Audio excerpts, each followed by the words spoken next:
Hello, I'm Kimber, and welcome to the Native News Update. Many of the stories you'll hear here can be found at IndianCountryNews.com. And here's the news for today from the Associated Press and other Native news sources. Netflix has announced new partnerships with 3 Indigenous cultural organizations in Canada to help foster and develop screen talent. The partnerships with Image Native, the Indigenous Screen Office, and Wapakoni Mobile were revealed at the Banff World Media Festival. The initiative is part of a $25 million commitment Netflix made in November 2017 to invest in market development activities aimed at supporting the next generation of Canadian creators over 5 years. These new agreements focus on underserved communities, including Indigenous, women, and Francophone creators. The partnerships with the Indigenous organizations are said to complement each other and will support Indigenous creators across Canada.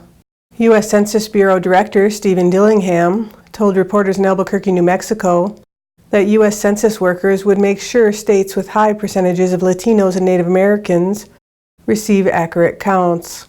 Federal officials and tribal leaders have launched a multi-pronged effort to help ensure an accurate tally of the 5.2 million American Indians and Alaska Natives happen in the 2020 census count. American Indians are routinely undercounted in the decennial census, raising concern among tribal leaders that they do not have enough say in how federal government spends billions annually on housing, healthcare, education, roads, and public safety.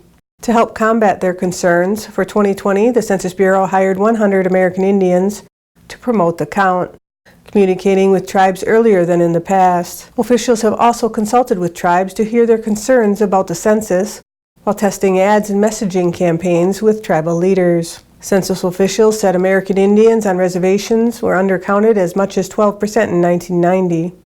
In 2010, they were undercounted by 4.8%, making them one of the most undercounted minority groups in the country. The University of Illinois at Chicago will offer in-state tuition to students who are members of any of the 573 tribal nations recognized by the Bureau of Indian Affairs. The university said the tuition offer is an effort to increase representation of American Indian and Alaska Native students at the university. The U.S. Education Department says the demographic group has the lowest college representation on college and university campuses of any minority group.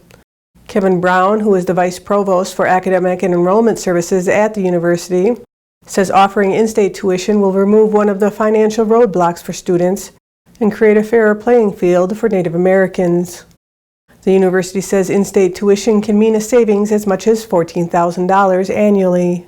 The Yurok Tribe became the first Indigenous community in the United States to be awarded the Equator Prize by the United Nations Development Program, which honors innovative nature-based solutions for tackling climate change, environment, and poverty challenges. The tribe is rebuilding biodiversity in their forest and restoring resilience within their community. The tribal chairman said that this time-tested strategy for rehabilitating critical habitats can be duplicated all over the world to reduce the impact of climate change. The Yurok Tribe was selected for reclaiming more than 60,000 acres of ancestral lands that were stolen in the 19th century and clear-cut over the decades.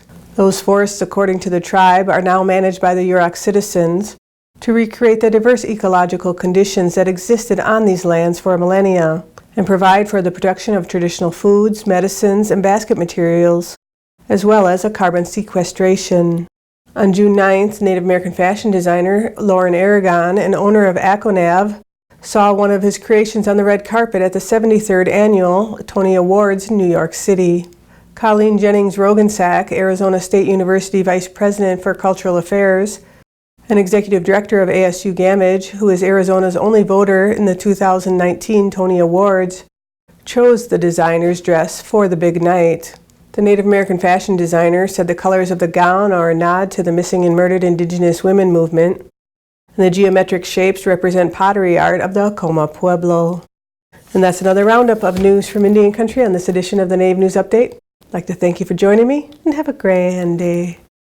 Step into Seven Winds Casino Lodge and Conference Center. Come and discover everything we have to offer. Unlimited gaming action. Northwoods hospitality. Delicious all-you-can-eat buffet. Relaxation and comfort.